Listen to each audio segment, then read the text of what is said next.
Welcome to On the Clock with Caroline Clark. Today we have a great guest.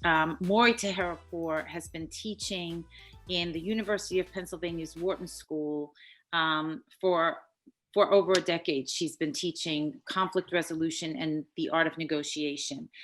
The way she goes about it is unique. And this year she became a first-time author. Her book, she's going to hold it up right now. Maury, let's see that book. It's called Bring Yourself: How to Harness the Power of Connection to Negotiate. What I love about this book, many things, but I am a totally fearful negotiator. Maury, I've told you this before. This is not my strong suit. And like a lot of people, I really get intimidated around negotiation. And what I love about this book is that it's far more Deepak Chopra than Donald Trump. So, we think of the art of the deal, like really, I'm not that person at all. And I think a lot of us don't want to be. And what I love about your book is that it really speaks to the idea that no matter who you are, you really can be great at negotiation. That idea also sounds a little bit maybe idealistic. So I really want to know, like, real scoop here. Do you really believe that everybody has the power to become a great negotiator? I do. And first of all, let me just thank you for having me on. Anytime I get an opportunity to actually speak with you, it's a treat. So you are one of my absolute favorite people. So this is great. It's not a myth at all. This is absolutely true. We are not born negotiators. This is a complete learned skill. And it's like emotional intelligence, leadership. We can only get better over time through practice. And practice matters because you just become more comfortable. So somebody like you that sort of thinks that they're not very comfortable with negotiations, the more you do it, the more well-versed you become, the more comfortable you become in sort of this art of negotiation, if you will. And it's sadly, people who think that you're sort of born a good negotiator also think that they'll never be one because they don't feel like they have the skill set to do so and to become, or even the characteristics to be a good negotiator. And all those characteristics are those that we do sort of think of when we hear the art of the deal, right? So more aggressive, more sort of in your face, really just only focused on your goals, and your goals only sort of, I win, you lose. That's the end of this conversation. And I've never thought of negotiations that way. Frankly, if that was negotiations, I wouldn't teach for a living. I'm sort of in love with this whole subject because I feel like it's really empowering. Once people realize that, everybody's actually a better negotiator than they think they are, because we negotiate every day. Negotiations are not buying and selling something. That's like a small sliver of what negotiations is. Negotiations is life. It's the conversations we have with our parents, ourselves, when we do pros and cons lists or make big decisions, our kids, our pets.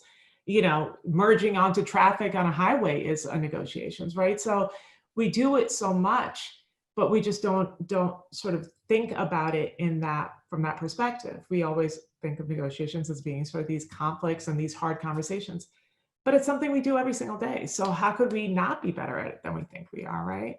Yeah, I love that. I love the fact that right from the start, the book illuminates this notion that we're all negotiators. We're all negotiating all the time. And certainly right now during COVID, we are all negotiating all the time, whether you're negotiating with your kids at home, trying to get them to, really focus in on remote work. Folks are having to renegotiate, rent and mortgages and things that were just disrupted by, the financial realities of this time. And I think coming at it as you present in Bring Yourself, from the notion that negotiation is really just problem solving. I think we do think of it as more contest oriented, right? There's got to be a winner, there's got to be a loser. And that whole like win-win notion, right? We think of as, yeah, maybe, but really somebody's losing. I think when you think of it as problem solving, it really sort of transforms how you come at it altogether.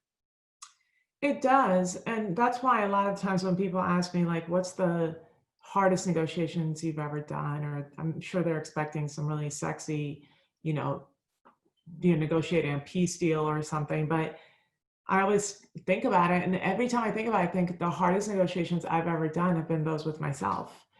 and really thinking through big decisions, and deciding what was best for me versus somebody else, and making sort of those moral judgments, and thinking about the boundaries I want to draw, and how certain things are really important to me, and how do I then stand by sort of my truth, and work myself into ultimately my own personal satisfaction and happiness. And that's a really hard decision for some of us to make, especially for accommodators.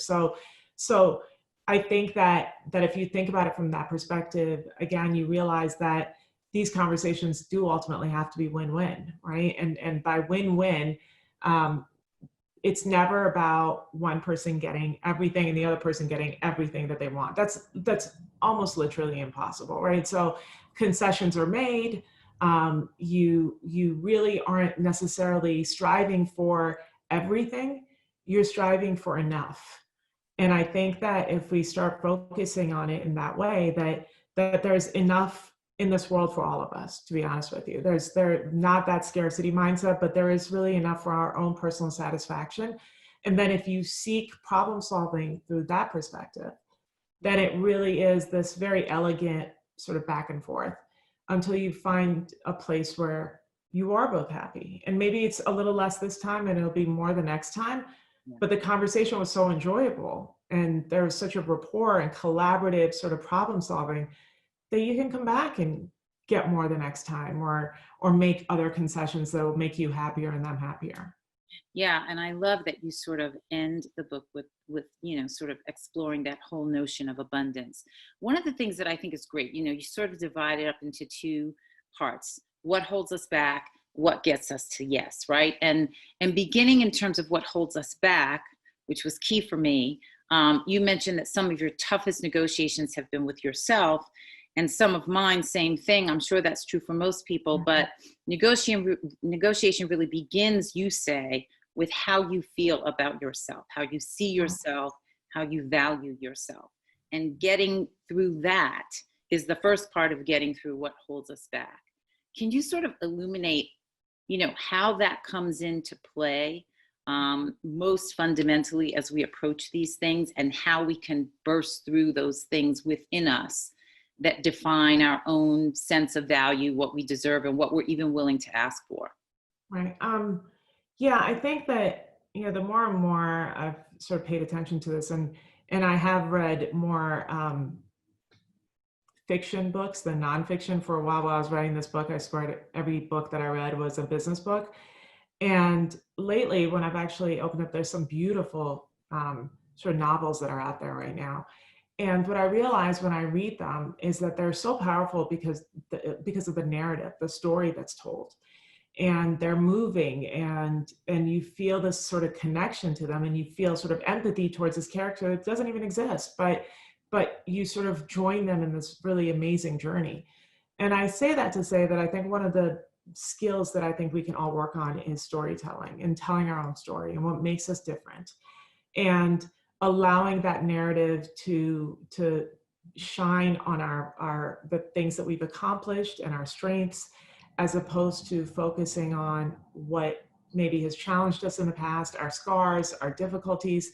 It's sort of, we kind of keep going there. And I think it's largely because even when somebody gives us a compliment, it's really hard for us to just say thank you, right? And part of that is because the criticism sort of sticks, right? And the bad experiences we can't let go of. And yet we fail in celebrating our successes and accomplishments.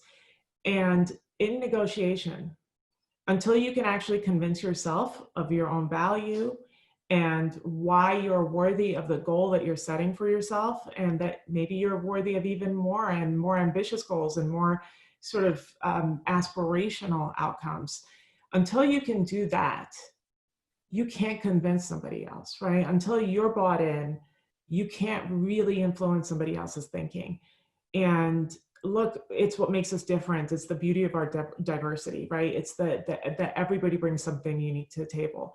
But I think if we can just learn to be better storytellers and own that story and own that narrative and do it with conviction and pride, then I think we can all become better negotiators, because that's what you're really doing, is you're sort of telling somebody this narrative as to why you want something or what your values are or how you're going to approach this relationship together, whether it's a marriage, a work relationship, whatever it is, your investors, it doesn't matter. It's really all about those stories. So sort of freeing ourselves of those scars, not letting them sort of, I talk about in the book that our scars, our experiences shouldn't define us. They should really just inform us.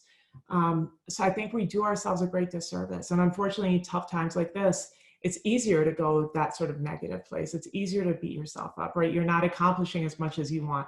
Who is, right? I remember at the beginning of this pandemic, people were like, oh, I painted 4 rooms and learned 3 languages. And I'm like, I'm just holding on to just getting through a day. Let me get through 5 o'clock and have a drink, right? So, I have no idea how you guys are doing what you're doing. So all of those things beat us up over time and unfortunately weaken our narrative. I think we have to step into our power, step into our strength, and sort of own our unique, beautiful, remarkable, accomplished narratives.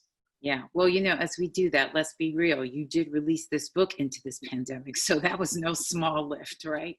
I know that you teach entrepreneurs through Goldman Sachs program, and you've presented at Women of Power, thankfully, many times, specifically to women and Black women. And, we are constantly sort of fed all of these various and distorted statistics and, myths and truths about how we break down sort of generally women versus men, entrepreneurs, let's say, versus, school teachers or executives, Black versus white versus Asian versus Latina. Where do you sit with these sort of factoids that we get? What have you really seen? What are some of the myths that you want to debunk right now? But then what are some of the realities about how we break down maybe by gender that we do need to pay attention to? So there is a lot of research that's done on the differences in gender when it comes to negotiations. And I think a large part of it comes from just differences in the way we communicate, differences in the way we see ourselves, the way we are raised, right, socialized. And a lot of that can vary based on sort of the family you're in, the types of experiences that you have, right? The little girl that's been told that she can be whatever she wants to be, to dream big, that there are no boundaries, that the moon and the skies are yours if you want them, is probably not going to be all that different. And this is sort of the world according to Maury, but I don't think she's going to be all that different than the really confident young man who's told the same things, because clearly what she's being socialized is that your race doesn't matter, your gender doesn't matter, that you are sort of the owner of your destiny, right? And I think that matters from a really young age. So I think parents should exercise that sort of responsibility as they raise their kids. Not to be incredibly sort of to the point of being so optimistic that it's naive, because there are societal issues, there are biases and discrimination. I mean, look at what's going on around us today, right? So there's so much of that, but I still think that we can influence the younger generation by telling them that they can and they are worthy of reaching their goals, right? And I believe that part of the reason why women are held back is because they've bought into those myths that there is a difference, but that difference originates from you being a woman. There's no negotiations gene. There's not like a Y chromosome that carries a negotiations gene, right? So again, it goes back to socialization, the way we communicate, what society tells us we're allowed to do, and what they judge us against when we don't do it. So in negotiations, for example, men will take any opportunity to negotiate, right? They'll step into it and believe that anything is negotiable. Women are shown that we wait until we're sort of given that signal, like this is negotiable. And studies also show that once we do that, though, that there's very little difference in the types of outcomes that we want to achieve. It's just missing the opportunity because we don't recognize that it's an opportunity, which can be really big. The other is that because of that, things get compounded. So if we don't know, let's say our initial salary can be negotiated when we take a job, then because we may start at a lower level in terms of our salary, that's like interest over time, right? So that becomes compounded, Right. right? So there's a lot of factors that go into, I think, the differences between men and women. But I want, women to especially know that there's also studies that show that when women negotiate on behalf of somebody else, so in an agent's role, we do as well, if not better than men, right? And so that then should say, it's not that you're not a good negotiator, it's all the other factors that may be keeping you from performing at your best. How will I be judged? Maybe I shouldn't be too aggressive, right? It's sort of the Goldilocks syndrome I talk about. Don't smile too much, they'll think you're weak. Don't get too emotional, they'll say you're just like a woman. Don't be too aggressive because they'll call you aggressive instead of goal oriented, or that word that rhymes with a witch, and all of those things. So if you, Caroline, think in your head that the whole time we're sitting there going, how should I show up? What do they expect of me? How do I fulfill those roles? Then there's so little time for you to actually strategize and plan for this conversation that you're really putting all of your might and your thinking into who they think you should be. Yeah. Yeah. Why? Yeah. And that constant thing, like wanting to be liked, right? Which so often comes into play. But it stands to reason that women would excel, frankly, at negotiation because we excel at verbal communication. And that's proven. And, anybody who's talked even to a little girl, try to get through that negotiation. There is sort of a natural gift there that you would think would come into play throughout the course of your life. Absolutely. When you deal with students, I'm curious because we're talking about these various differences, but just from an evolutionary standpoint, have you noticed a difference? You've been teaching this now for more than a decade. As we move to Gen Xers and younger people coming out of school now versus when you started, are you seeing any differences? I am. I think that, it's not a sort of scientific study, so it's hard to say that this is absolutely true, but I know what I know. And over time, this whole notion of sort of going back to the previous question, what do people have in common?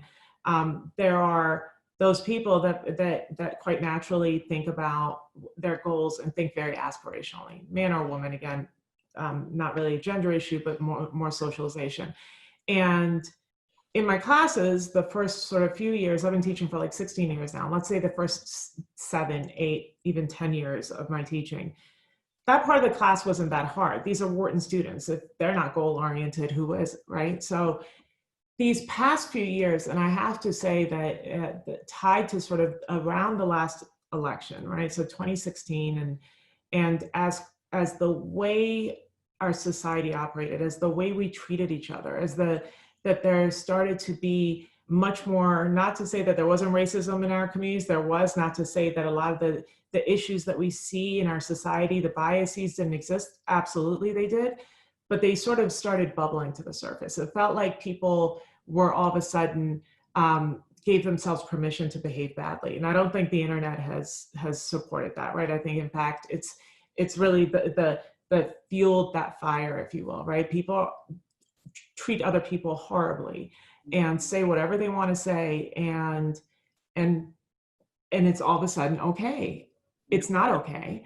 However, when students see that in a leader, when students see that in our everyday lives, if somebody says something to them on the street, if somebody treats them badly in a classroom or in a fraternity or what, you name it, whatever their interactions are, then all of a sudden it starts chipping away at them. And I've absolutely seen that happen. So now what's happened in class is that whole goal setting process may take a whole semester. And that is not an exaggeration. 4 months later, I'm telling them, you are enough, right? You have to believe that you're enough. And I didn't really have to work as hard as doing that. And I do it because it's my responsibility, but it pains me that, this stuff that we see in the news sticks. It's not like they're protected and they're in a bubble. It sort of seeps down to every level of our society and every person. They're impacted. It's changed the way they approach things, their confidence maybe, and it's palpable in my class, and it's sad. It really is. Yeah, it's interesting. I know one of the reviewers of this book noted that what you really talk about here is infusing and amplifying our sense of humanity in negotiations. And your thesis is that the reason to do this is not because it's ethical or it sounds nice, but because it actually yields better outcomes, right? Um, and yet, to your point, we seem to be living in a time when, um, you know, there's just there's more a sense that negotiations are maybe not being held in good faith. And if you don't have that, what do you have? Then everybody's handicapped at the outset. So how do we combat that going forward? Yeah, I think it's actually really simple. And if you boil it down, I always think about how I want to be remembered, how I want to treat people. And I treat people the way I want to be treated. And I dignify them, I respect them, I enjoy the differences, I value perspectives, right? Because I'm better for it. And if that's true for me, and that's what is appealing to me and the people that I want to be around and communicate with and build friendships with, then I don't think that's singular to Maury. I think anywhere you go in this world, people respond to kindness. People respond to respect. People want to be seen. They want to be heard. And they want to be valued. And empathy will forever prevail, right? Because when you are meeting somebody for the first time, and let's say you're going into negotiations with them, the person that jumps in and says, "How much do you want for this?" versus the person that says, "Caroline, that's a beautiful painting in the background. Tell me more about it. It's gorgeous." Or pick something, right? Whatever it is that's sort of singular and unique to that person before you jump into a transaction. What you're saying is, I see you, right? That you're not a mere transaction to me. You're a person. You're somebody that I'm fundamentally interested in and I'm curious about in a very authentic and genuine way. If you don't do that, if we treat each other as just transactions in these conversations and it becomes very black and white, then ultimately you can't be successful in the long run because nobody really is attracted to that. I think that until we change the way we evaluate success in negotiations, none of this will change. That's why I would say women are probably the best negotiators because we are collaborative, we are ethical, we have emotional intelligence. We consider other people. We are more inclined to do problem solving than not. And so if you make those the way that we actually indicate a successful negotiations, then it changes everything. It changes the characteristics of a good negotiator. It changes the way we approach people. It changes the way we adapt to these conversations. But I think that has to change. I think our values have to shift a little bit and realize that again, kindness has never gone out of style. Yeah. Empathy will never die in terms of the way it impacts, the way we communicate with one another. So, I mean, I can go on about this forever. I just think that we really need to sit back and think about, you know, understanding one another better and having a learning mindset and being curious and leading with empathy in these sort of situations. Yeah, I know you're really sincere about this. You have an entire chapter in the book devoted to the subject of empathy. You have a chapter talks about having an open mind, um, and you really emphasize the need to be fully present. But in the realm of troubleshooting, right? Um, when notions like "nice guys finish last" still stick, and when we have a leadership that sort of underscores that reality to some degree, at least for the moment. Um, how does one move forward when you are in a negotiation with someone who very clearly is honoring none of what you suggest the best negotiations involve? They lack empathy. They seem to lack honesty. You are clearly just a transaction. How do you troubleshoot when you have no choice but to negotiate with someone who just doesn't sort of represent any of these best practice principles? So I think two things. One, the title of the book is Bring Yourself, because I don't think that we should emulate anybody else's style, right? Or values or behavior. So just because I'm in a negotiations with somebody who's maybe less than honest or is not warm, is not gracious, I'm not going to stoop to that level. Those are not my values. And so I'm going to honor myself above all and honor my own convictions and values, right? And if the deal is not done because of whatever is sort of, kind of block that we may encounter, then I'll never look back and say, I'm regretful of the way I behaved because I wasn't myself. So sort of honor yourself first. And then the second thing is that, I work in a male dominated industry in sports, and there is a lot of that sort of machismo, not a very vulnerable sort of interaction with people.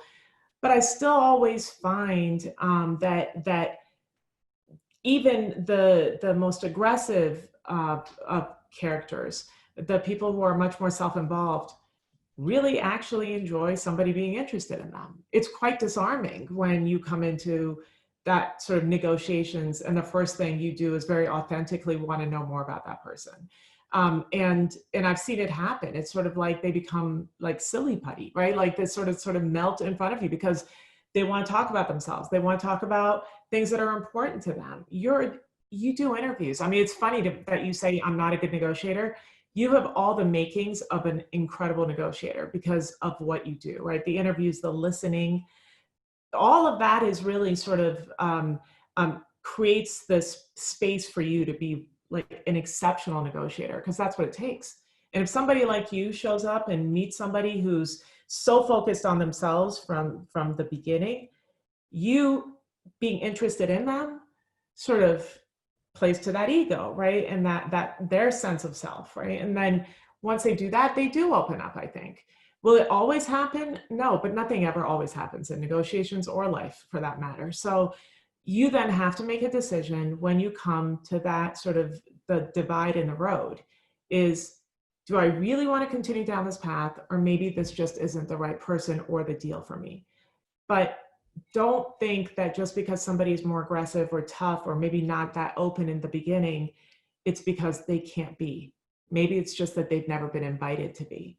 And you reaching out and doing that may be sort of the magic that sort of unlocks that potential. So give people a chance, create your own perspectives on people. Don't judge from the outset, right? Again, be curious and never really change your values. I don't think it's worth it. I think that you will regret those types of decisions. What are some of the surprises that you've seen, in your classroom? Negotiators who, you talk about some of this in the book, things that have surprised you, that have popped out of the pile for you, even at the end of a semester when there's just a duo who you thought was going to nail it and they just didn't. What have you learned from your students about this subject? It's funny. I've learned that when you create a space for people to feel safe and comfortable, then all those sort of gender expectations sort of disappear. I have more men in my class that open up about imposter syndrome than I ever expected. And these are people in finance, investment banking, consulting, incredibly successful men that, because of, I think, the safety that they feel in that classroom, the space that they're given to just be, it's absolutely amazing to me. And I feel like they're so courageous because, studies show that there really isn't that much of a difference between women and men who experience imposter syndrome. It's about the same. It's just men don't talk about it as much. But it's remarkable to me that when people feel comfortable and are sort of invited to be open, that they will absolutely talk about the things that challenge them and really that they're fighting as well, but we just never hear it because we don't allow them to show up that way. So that's one thing. And the other is that people are incredibly, and this is not an answer I probably would have given you, but for just the last few days, and I think it's sort of the political climate that's around us, but we are really quick to judge. We all have biases. We all have stereotypes, and that are sort of built into our head. And when we talk about sort of microaggressions at work and sort of really sort of inequality and the lack of inclusion that we see happen around us, I see it in the classroom because people, again, have been socialized and don't really know it's happening because they're not really present. And so they come in with these biases and with these sort of preconceived notions. And once you sort of, and through the conversations, can sort of shine the light on them and say, you know what, this is how the decision was made. It's amazing that their eyes sort of open to it, and the change that's created is phenomenal, right? Because then they take responsibility for it, and they know that it's behavior that they too can change. It's just they don't really know it and they don't see it, and we're impacted all the time. And that's why we sort of are never, we're judging other people. We don't sit back and sort of take responsibility for some of the things that we do. So all that to say is that I am happy, grateful, honored to have the opportunity to see people reach their absolute full potential when I just create that space for them, and for them to step into that power is the most, it's just such a privilege, and it's a gift. So I feel like people can create those spaces at work. Leaders can create that space for their employees. We can create that space in our homes, right? But just allowing people to be who they are and respecting them for that. And even if it's their journey is one that tells them, I need to improve myself, you're helping them, not judging them. And it's pretty amazing. It's interesting to hear you talk about male students in particular opening up about imposter syndrome, or clients of yours, particularly in sports, where there is so much machismo and that sort of thing. Because it seems to me the one thing I think all of us sort of guard against in negotiations is showing our own vulnerability, right? So it's one thing to show empathy. It's one thing to be present. It's one thing to have an open mind and not judge and have a sense of abundance, but to sort of show your weak spots, right? I think that's where, for me, let's say in negotiations, it's not so much, I get, like, if I can establish a rapport, I can do all of that. I tend not to be that transactional anyway. So that's all very natural and authentic. But I think that thing in you that's like guarding against, I just can't let them see me sweat, right? I can't let them see where my open wounds are. I can't let them see where my weaknesses are. That can hang you up in and of itself. So how do you advise that people deal with that piece of it? To what degree does showing some vulnerability perhaps help in a negotiation? But how do you know what to show and maybe what to never show? Right. So part of it is that I'm really not asking people to be completely vulnerable in negotiations. I think what I'm asking is that you're vulnerable to yourself and you're honest with yourself first, and recognizing the things that maybe scare you, or the things that you think maybe have sort of prevented you from reaching your full potential in the negotiations, and sort of dealing with that, right? Sort of recognizing it, owning it, and working on it. And first it's sort of being honest with yourself and really, really allowing for that. The next thing is that when you see somebody, when you're negotiating with somebody for the first time, I think that people they don't own your truth, right? You sort of have to share with them information as you become more comfortable, right? So that's a privilege that they have to earn. And it's sort of like this sort of ladder of reciprocity. I share a little bit, you share a little bit. I share a little bit, you share a little bit, right? So that back and forth has to exist. And the more trust that's created, the more open we can become. It's the same thing with emotions. Not that emotions it's not that they don't have room in negotiations. It's just that they should never take hold of you. You should never lead with them, right? So again, if you dealt with those things ahead of time, if you thought about those things and planned for them. So that's what I really mean by being open and vulnerable is be honest with yourself first. Think about the things that you're afraid of. Think about the things you should prepare for. When you go into that conversation with somebody, allow them to earn your respect and you earn theirs. And And to be open, you can then expect somebody else to be open as well. If you don't share, if you're not open, why should they? And so that's sort of the again, a little by little, information is everything in a negotiations. You shouldn't come out and tell them everything, but you should sort of allow yourself to be open enough that it gives them the opportunity to do the same, and sort of, respond in kind, if you will. Yeah. I know that whenever you write a book and you're done and you're finally done, and it's always a heavy lift to get it done, and then it comes out and you think, oh man, there was that one, like, I should have said this, I could have added that. There's this, what have you not put in this book? Maybe it's for the next one, Maury, that that you really want people to know, that maybe is not there. Maybe it's something that has presented itself even since you finished this and handed it in. But what is it that you would add in the realm of bringing yourself to negotiations, particularly now when I think every day we're all dealing with every manner of negotiation, whether we're calling it that or not?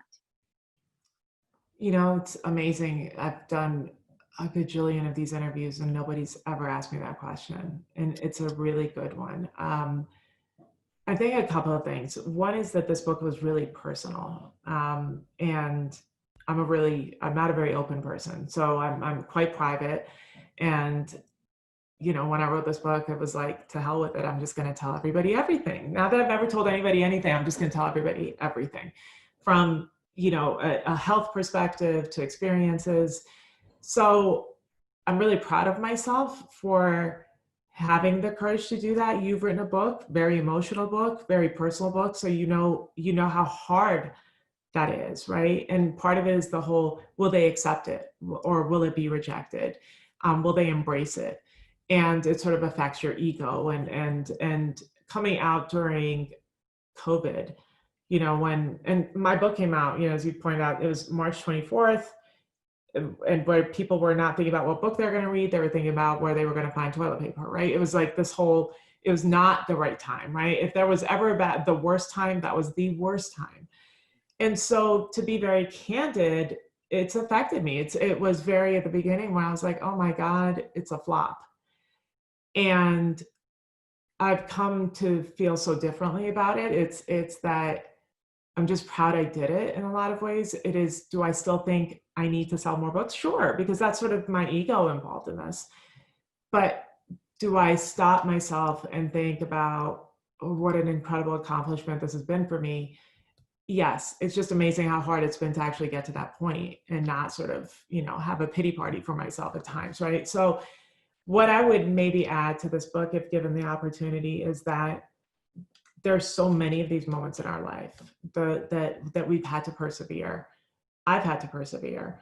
And I wish that, I talk about it a little bit in the scars chapter, but I wish that we could get to that point a little bit faster. And I don't have a magic wand to make it happen, but I do wish that we would stay in that place of joy and celebration and pride, more often than not, in the presence of difficulty and pandemics and economic hardships or whatever it is, because we've all been here before, right? That's why I kept telling myself, you've been here so many times. I live with MS. I was diagnosed in 2010.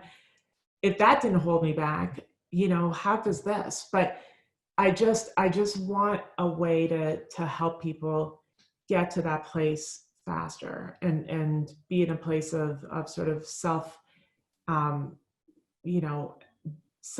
it's our self-esteem, really. It's the belief in our own self that gets us there quicker. And I think that's what I would probably try to help people with. And whether it's the younger generation, whether it is the entrepreneurs, whatever it is, but it's hard, and I've experienced it. And that's why I told you the book comes through stories, because I don't want to speak from sort of this perch of perfection. I'm the last person to talk about it from that perspective, but it's through, I think, shared experiences and just life that that we get to that place of truth and pride. So I think that's what maybe the next go around, whatever this next go around is going to be. I think that's sort of the chapter, because I think we can all probably benefit from it, given what we're experiencing now. Is just to know that we've been here before and we can certainly get through this this time around. Yeah, I love that you've gone here in the conversation, because you do share your journey with MS in the book, which is not what you expect to find in a book about negotiation. But you tell a story about when you were first diagnosed with MS, and you were, as anyone would understand, really concerned, and your whole sense of self is hanging in the balance. And you went to see a particular doctor, and you walked in, and you said you felt just this sense of comfort right away. And he said to you, look, I'm here to create possibilities, not limits, right? And it just shifted your whole thinking about who you were and what was in store for you. And it empowered you to be able to just own all that was best in you, to know that you would be able to manage this as you have.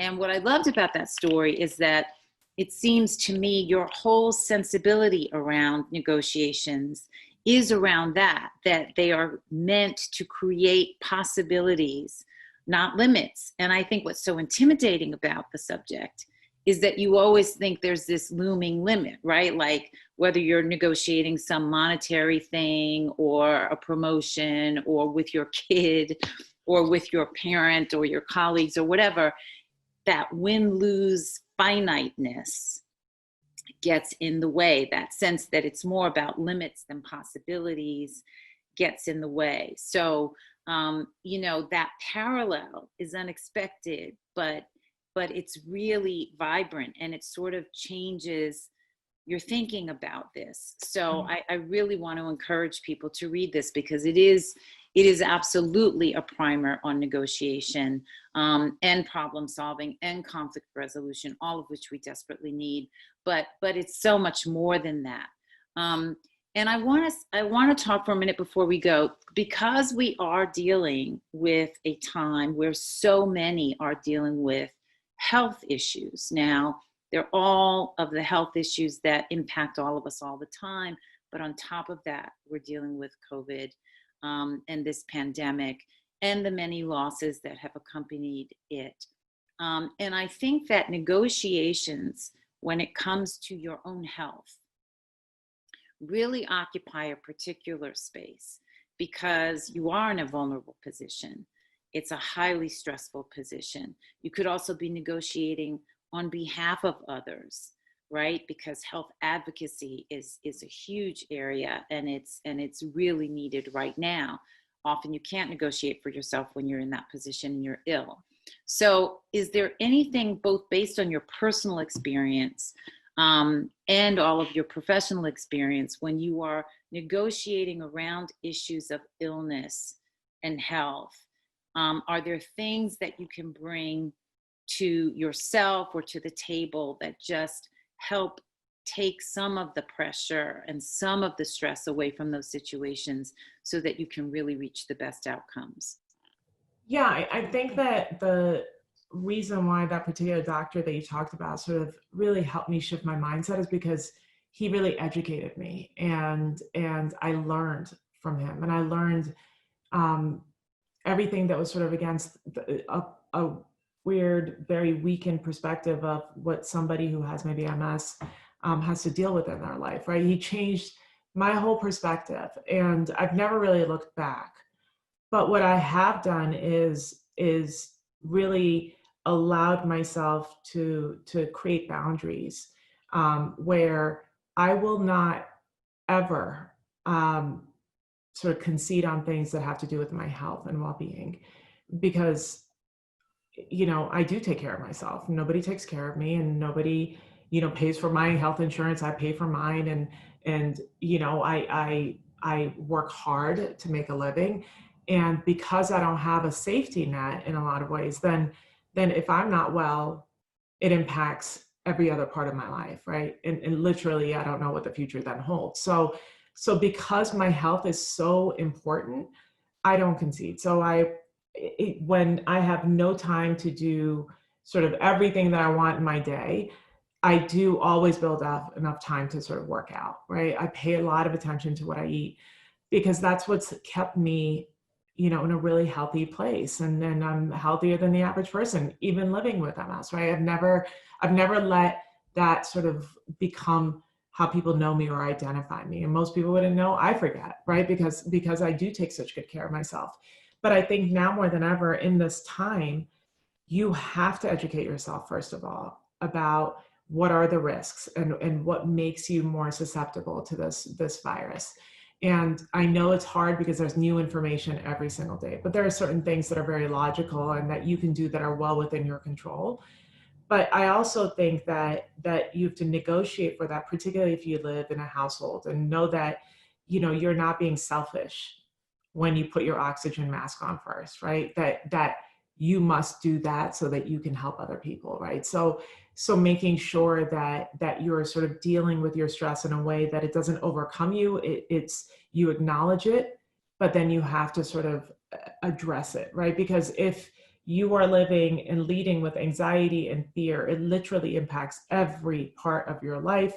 I am an example of that. That's how probably I think I was diagnosed in the first place, was literally the amount of stress that I lived with in my life. And I'm sure there were other circumstances, but I hadn't learned how to not sort of take my entire being over. So stop telling yourself the stories of the very worst outcomes, right? Stop telling yourself about what you can't control, because it becomes very scary. I think literally, if I could give somebody tangible advice, I'd say focus on the things you can control. Focus on your health, focus on whether you want to work out, focus on what you eat, and focus on sort of the moments where your head goes to that place where it's just you're too fearful, you're frozen in that place of fear, and say, kind of question yourself, am I afraid of something that's even realistic? Most of the times you realize what you're thinking is so far beyond realistic, but you needed to sort of come back to that place and test yourself. And once you do that, you can maybe change and shift that narrative. But those things are in your control, right? We don't know what's going to happen tomorrow. We don't know the outcomes of this election. We don't know where our economy is going to be. But there are things that you can control. And I think making the best of those situations is where you should put your energy and really focus on yourself. Give yourself permission. That's not selfish. That's survival, really. You brought up the election, and it's so close. We can't say goodbye without talking about this. People are voting already. People are standing in lines. We are so divided as a nation down party lines.